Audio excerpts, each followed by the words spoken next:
I am doing the speed reading practice, and it is again the power of subconscious mind continuation में Dr. Joseph Murphy and the subjective faith and what it means.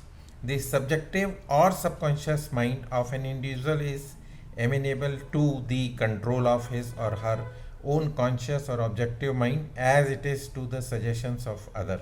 It follows that whatever may be your objective belief, if you will assume to have faith actively or passively, your subconscious mind will be controlled by the suggestion and your desire will be fulfilled.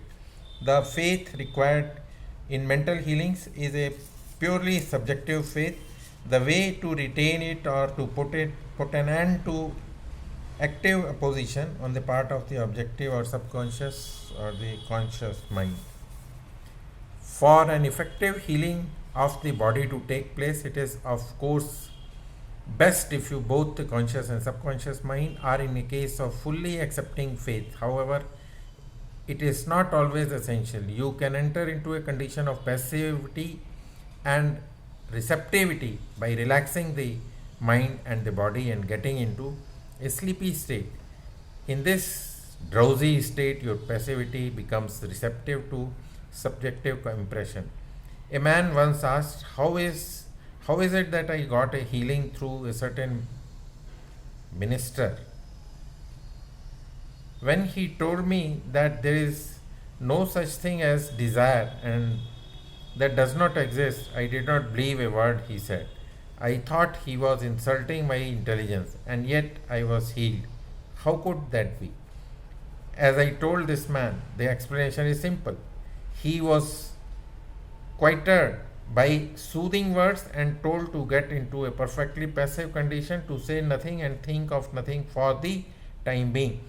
The minister also became passive. He affirmed quietly, peacefully, and constantly for about a half hour that this man would have perfect health, peace, harmony, and wholeness. At the end of the half hour, the man felt immense relief and was restored to health. It's easy to see that his subjective faith and had made manifest by his passively under treatment and the suggestions of perfect healthfulness by the minister were conveyed to his subconscious mind. The two subjective minds were then in rapport. If the man had allowed his doubts about the healer's power and correctness of his history to surface, these would have acted as antagonistic auto suggestions. The minister's suggestions would have been seriously handicapped or even totally frustrated. In the sleepy, drowsy state, however, the resistance of the conscious mind was reduced to minimum. The subconscious mind of the patient was receptive to the minister's suggestion. It performed its function in harmony with those suggestions and the healing followed. Now, the next is meaning of absent treatment. Suppose while living in Los Angeles, you learned that your mother is in New York and was seriously ill. The first impulse might be to leave your home and job to go to her. But what if that was not possible? Would you have to give up any hope of lending the strength of your faith to the process of your mother's recovery? No.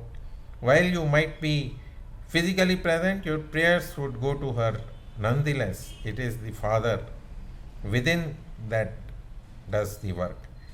There is but one creative mind. The creative law of mind serves you. What you must do is induce an inner realization of health and harmony in your own mentality. Its response is automatic. This inner realization acting through the subconscious mind operates in turn of your mother's subconscious mind. Your thoughts of health, vitality, and perfection operate through the one universal subjective mind.